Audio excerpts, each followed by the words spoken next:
Welcome to the Kyla and Toyah Show. She's Kyla. Hi everyone, I'm Kyla and I'm a global happiness coach turned energy healer, and this is Toyah.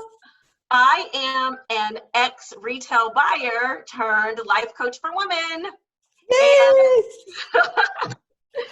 And we are two gals who are not afraid to talk about depression.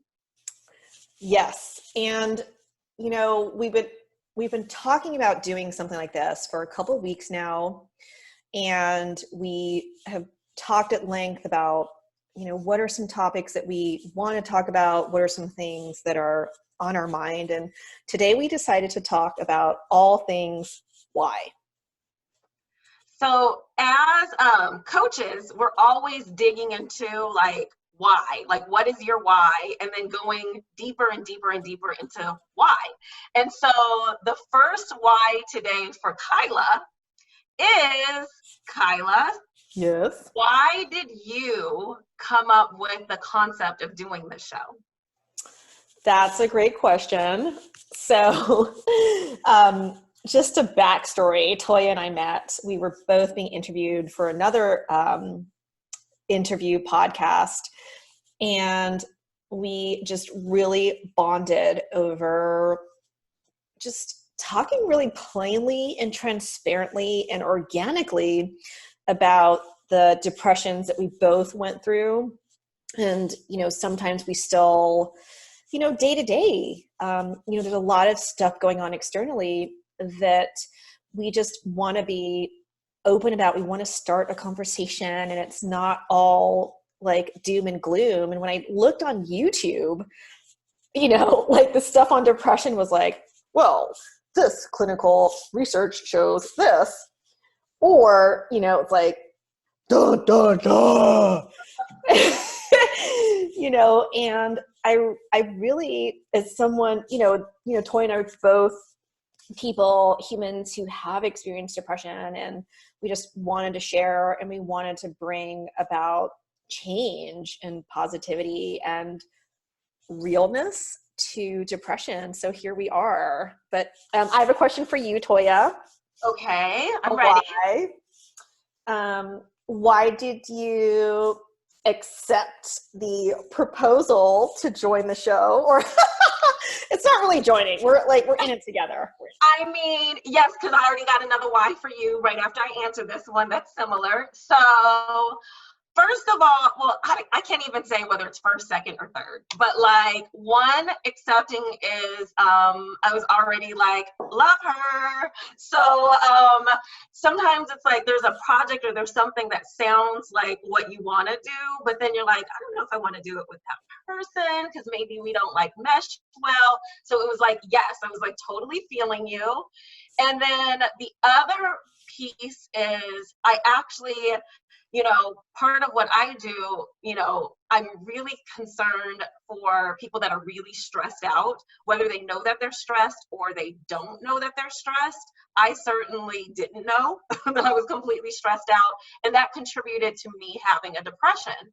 So I am wanting to prevent people from going through, you know, some of the things that I've had to go through, and making those adjustments to their lives. So the concept and the idea of reaching out to the depressed community, and I say depressed community, but that's not even right, because it's like having depression and being depressed, two different things. But I was like all in to do something for that community. So that's why I said yes. And so my why for you is, well, why'd you ask me? I love that. Yeah, I mean, there's so many reasons, but everybody just look at how fabulous she is. Or I'm not sure which direction to point, but I'll just point generally. But you know, and just for everybody, like full transparency, like Toyah and I are just, one of our things that we talked about when we talked about our why in wanting to start the show is just really making sure that we, as people who've, you know, come to terms with depression and gone through depression and are still dealing with depression, we wanted to be able to put our like our oxygen masks on first. And so, you know, with anything, there's like a lot of logistics, right? When you're starting anything and you're starting something new with someone who you really appreciate and you really want to work with and you really admire and deeply respect, like I do with Toyah, you just want to make sure that your core values align. And I found that with her, like it just was so seamless, you know, and we're laughing, you know, we're laughing one minute, we're talking about stuff seriously another minute, and then we're like, hey, let's not stress about that tech thing because, hey, let's just put our oxygen mask on first, right? Because if we're here out doing the show and we really want to be there and with our audience and like help as many people as possible, you know, got to put that oxygen mask on first. And I saw that with her, and just being able to tell her things that have been going on with me, just personally and professionally, and her being like, hey, I'm here. Like, if you ever need to talk, like, I'm here for you. And just feeling really aligned with that. So thank you so much. Yeah, because we decided that we're friends forever. And we like graduated from like when you only have the social media contact or like the work phone number to like the real information. So like that's what's happening. So, okay, so I have the last, what I think is the last why is, and a little bit of background. So in the interview that we did, we were asked if we had control over our past and we could opt out of depression, would we opt in or would we opt out? And we both said that we would opt in. And so now, Kyla, why did you say you would opt in? Yeah, that's a great question. And then I'll ask you why after. Yeah, I mean, it just is, you know, as we talked about on the show, sometimes the universe presents you with opportunities to learn and grow. And in those particular moments, if you don't learn and grow, maybe you're in avoidance or survival mode, no judgment. If you are, you know, you're not in growth mode. And going through depression, which was triggered by my mom's dementia, which I'm very transparent and open about. So I had 2 D words, was that moment of an opportunity to grow and to get more into personal growth, personal transformation, personal development, and understand who I really was at my core and do the work, and who I am now in terms of energy healing and all the things that I do for work. You know, as you talked about as coaches, you know, we're always learning. We're the test subjects so that we can grow and improve, be, you know, best version of ourselves. But then so we can offer that to clients so they can learn and they can grow, and we can shorten down their journeys, and help them as much as we can. So yeah. What about you? What's your why for that? So I also said opt-in, which is almost like, well, you said you want to prevent people from having it, so why you want to opt in? And the reality is, it's like sometimes, you know, you talk about ways that you can change your life to make it for the better, and it all sounds good, but then you don't actually do it. And so, you know, if talking about things and like, if you could make the adjustment without having depression, who wants a depression? Nobody does. But for me, it's like I wasn't making the adjustments in my life. I was talking about them and saying, oh, yeah, that's great. But I learned that my trigger was like doing too much. So I was just doing too much, working too much, and, you know, having a feeling that I wasn't recognizing of overwhelm. And so that is what like led me into my depression. It was part of it. And so I'm glad that I got like sidelined and benched by a depression, because I came out of it in like a much better state. My life is so much better. And now I'm actually helping women to make changes in their lives so that they're happier and they're more fulfilled. And yeah, if you look at your before depression and like after / with depression life, like the before, it's like, oh yeah, well, I helped people at work, or I helped, I trained people. You were still helping, but it's very different. And so I'm excited about like my post depression / living with it life, so that's why I would say opt in like all the way. Yeah. And I love that. And I think that, we also talk about like, why now, right? Like, we don't want to focus the entire show on like what's going on with like Corona apocalypse, but, we talk about like, this is just a magnifying glass for all of the fears, anxieties, worries, panic that we have on a daily basis that have gone unaddressed. And it's almost like, like Toyah, you were saying, you have to go through a little bit of that, peeling back the layers to figure out, hey, wait, I need to start walking the talk.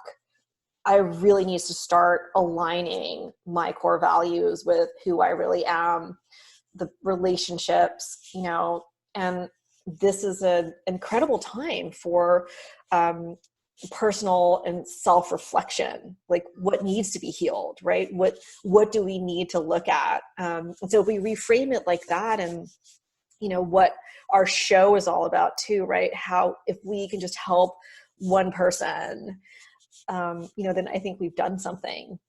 That's what I actually was on the phone with my mom this morning, and that's one of the things I'm always saying, like, well, if one person sees something or hears something, or like their day is better, then like I've done God's work, like I'm just doing Lord's work.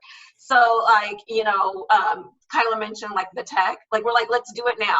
Like, because we have our little meetings, like we get on a call every week and we're like, okay, so like, what do we need to do? We got to do this, and who's going to do this, and look into this. And then we really were, on the same page about like, we just want to like be a light, and we want to be able to like relate and connect with people and like be a source to help, and not get caught all up into like all the turn that around, get caught all up into the like, the technical aspects, because then you never do it. And that's real life. Like if you think about things in your life where you're like, oh, well, I can't do it until I get like all these things together, it really pushes things out. And we're like, no, like now's the time, just do it. Like hit the record button, girl. Like we kept saying like, so when are we going to do this? How soon can we do it? And it's like, okay, go, So that's what we wanted to like share with you all today. Like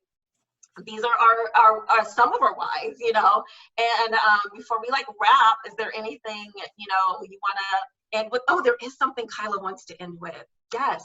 There's a really wonderful, lovely poem. Oh, yes. I wanted to read that. And also just what came to mind earlier is that, if you all have any of your whys that you would love to share with us, please feel free to share them, in the comment section.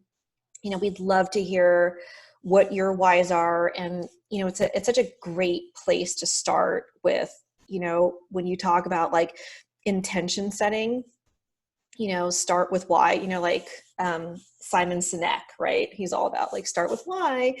And I think that, it's so powerful to do that. And, it's, that's why we're here. That's why we're here. Wait, and before you read the poem, because then after you read the poem, I don't want to be like, but like, if you liked what you were like seeing and hearing today, go ahead and you can subscribe to the show. You can like it, and you can share it with somebody else, because we will be back next week. Okay. So now for this lovely, like, okay, I'm ready. Okay, great. So I just came upon this on Facebook, and I'll share in the description below as well. It says, poem written by Richard Hendrick from Ireland. Thank you, Richard Hendrick. So it's entitled Lockdown. Yes, there is fear. Yes, there is isolation. Yes, there is panic buying. Yes, there is sickness. Yes, there is even death. But they say that in Wuhan, after so many years of noise, you can hear the birds again. They say that after just a few weeks of quiet, the sky is no longer thick with fumes, but blue and gray and clear. They say that in the streets of Assisi, people are singing to each other across the empty squares, keeping their windows open so that those who are alone may hear the sounds of family around them. They say that a hotel in the west of Ireland is offering free hotel rooms, free meals, and delivery to the housebound. Today, a young woman I know is busy spreading flyers with her number through the neighborhood so that the elders may have someone to call on. Today, churches, synagogues, mosques, and temples are preparing to welcome and shelter the homeless, the sick, the weary. All over the world, people are slowing down and reflecting. All over the world, people are looking at their neighbors